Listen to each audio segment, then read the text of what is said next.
Kalingap Jomar, halos may yak-yak ang ginawa ng mga netizens sa kanya during live, no?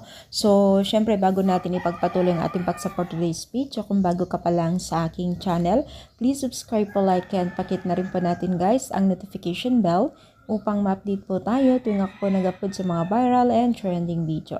Alam niyo ba guys na itong si Jomar ay tuwing live niya ay hindi niya inaakala yung mga bagay-bagay na bigla na lang pong kaganapan sa kanyang live.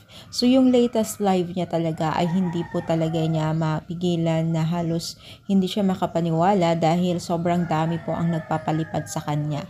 So sa mga hindi nakakaintindi sa pagpapalipad ay nagsasend sa kanya ng pera during live. Sobrang dami, mga $100, yun pala ang 5,000 na, 'di ba? So how much more sa mga lahat na nagbigay sa kanya, 'di ba?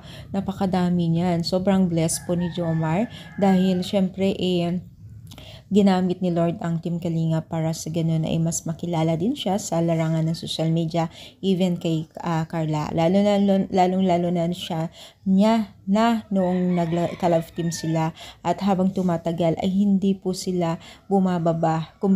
Bagkus tumataas po ang kanilang pagiging isang love team dahil dyan talagang napakarami na po yung kanilang nakakamit sa buhay at patuloy po ang paglakukan ng kanilang mga career at financial. So, syempre nagpapasalamat sila na patuloy ang pagsuporta ng taga-supporters nila at napakaswerte talaga ang dalawang ito. Masasabi natin talaga na isa sila sa mga pinakamaswerte na love team ng Team Kalingap at sana be humble pa rin po ang dalawang mag-love team na ito, 'di ba? So kayo ba ay masaya para sa dalawang mag-love team na ito?